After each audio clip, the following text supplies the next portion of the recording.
पर जानकारी मिली कि बिरान घुघरी में मनरेगा का कार्य चल रहा था। हमको देख ही कहाँ है मनरेगा।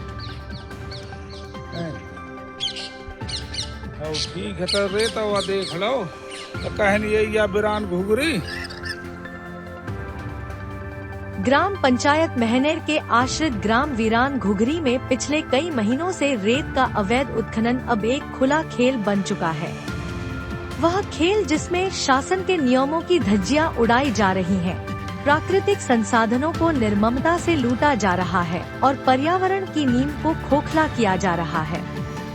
नदियां, जो गांवों की जीवन रेखा होती हैं, उनका सीना दिन प्रतिदिन छलनी होता जा रहा है।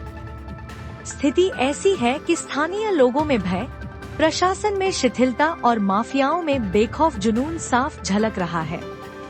वीरान घुघरी क्षेत्र की नदियां कभी शांत, स्वच्छ और गांव की जरूरतों को पूरा करने वाली मानी जाती थी। रेत की इतनी बेतहाशा खुदाई हो रही है कि नदी का प्राकृतिक संतुलन बिगड़ चुका है। जहां एक समय पर पानी की धारा सहज रूप से बहती थी, वहीं वृक्षों की जड़ों तक खुदाई होने से नदी के आसपास का संपूर्ण जैविक संतुलन बिगड़ रहा है। यह स्थिति न केवल पर्यावरण के लिए बल्कि मानव जीवन के लिए भी खतरा पैदा कर रही है। रेत माफिया का आतंक इतना है कि परिवहन के दौरान सड़कों पर धूल का गुबार उड़ता रहता है। तेज रफ्तार ट्रैक्टर ट्रॉली आम रास्तों को खतरनाक बना चुके हैं।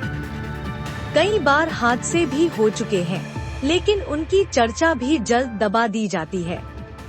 गांव से गुजरने वाले लोग डर की वजह से अपनी शिकायतें दर्ज तक नहीं कराते। वहीं स्थानीय प्रशासन की चुप्पी कई सवाल खड़े करती है। आखिर यह अवैध उत्खनन इतनी खुलेआम कैसे चल रहा है? कौन संरक्षण दे रहा है? और किसकी अनदेखी के कारण प्राकृतिक संपदा को इस तरह लूटा जा रहा है? रेत माफिया के इस दबदबे से ग्राम पंचायत की छवि भी सवालों के घेरे में है। पंचायत का कर्तव्य होता है कि वह अपने क्षेत्र में प्राकृतिक संसाधनों की सुरक्षा करे, जनता की समस्याओं को संबोधित करे और अवैध गतिविधियों को रोकने के लिए प्रशासन को जानकारी दे।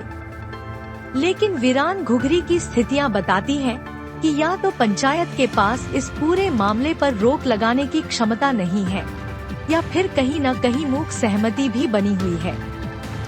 अब वहाँ गहरे गड्ढे बन गए हैं, जिनके कारण नदी का स्वरूप ही बदलता जा रहा है। अवैध उत्खनन के पीछे एक मजबूत नेटवर्क काम कर रहा है। स्थानीय लोग बताते हैं कि यह सारा कारोबार कुछ प्रभावशाली ठेकेदारों व माफियाओं के संरक्षण में चल रहा है। शिकायतें होती हैं, आवाजें उठती हैं, लेकिन कार्रवाई का स्तर शून्य के बराबर रहता है। यही कारण है कि माफियाओं के हौसले दिन ब दिन और बुलंद होते जा रहे हैं। नदी से रेत निकालने के नियमानुसार कई प्रतिबंध हैं: सीमित मात्रा, मानव श्रम के माध्यम से उत्खनन, पर्यावरणीय अनुमति और समय सीमा आदि। लेकिन वीरान घुघरी में इनमें से कोई नियम दिखाई नहीं देता। यहाँ का उत्खनन पूरी तरह अवैध, अनियंत्रित और बिना अनुमति के है।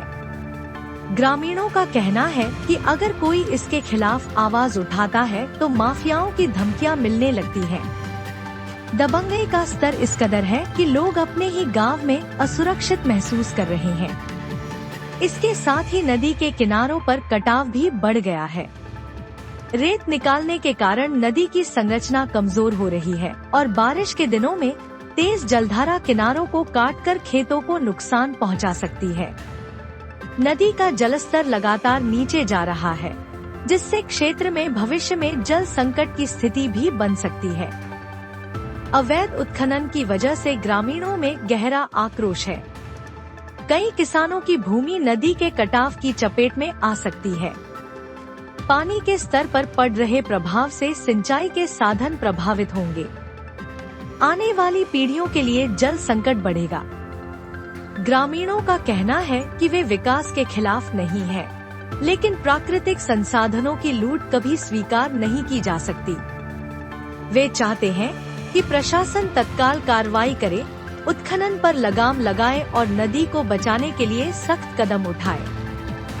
इसके अलावा यह भी जरूरी है कि रेत माफिया के खिलाफ उच्च स्तरीय जांच हो, नियमों के उल्लंघन पर भारी जुर्माना लगाया जाए और मशीनरी जब्त की जाए। यदि कानून को सख्ती से लागू किया जाए तो कुछ ही दिनों में अवैध उत्खनन बंद हो सकता है। लेकिन समस्या तब पैदा होती है जब कानून के रखवालों की आंख पर पट्टी बंदी हो या फिर राजनीतिक व आर्थिक हितों के कारण कार्रवाइयां सिर्फ कागजों तक सीमित रह जाए। वीरान घुघरी जैसी घटनाएं न केवल एक गांव की समस्या है, बल्कि यह पूरे प्रदेश में फैलते उस संक्रमण का संकेत है जिसमें प्राकृतिक संसाधनों को मुनाफे के लिए नष्ट किया जा रहा है। यदि अभी भी नहीं चेता गया तो भविष्य में नदियां सूख जाएंगी, भूमि बंजर हो जाएगी और गांवों का पर्यावरणीय संतुलन हमेशा के लिए बिगड़ जाएगा। रिपोर्टर सत्येंद्र बर्मन, समय इंडिया न्यूज।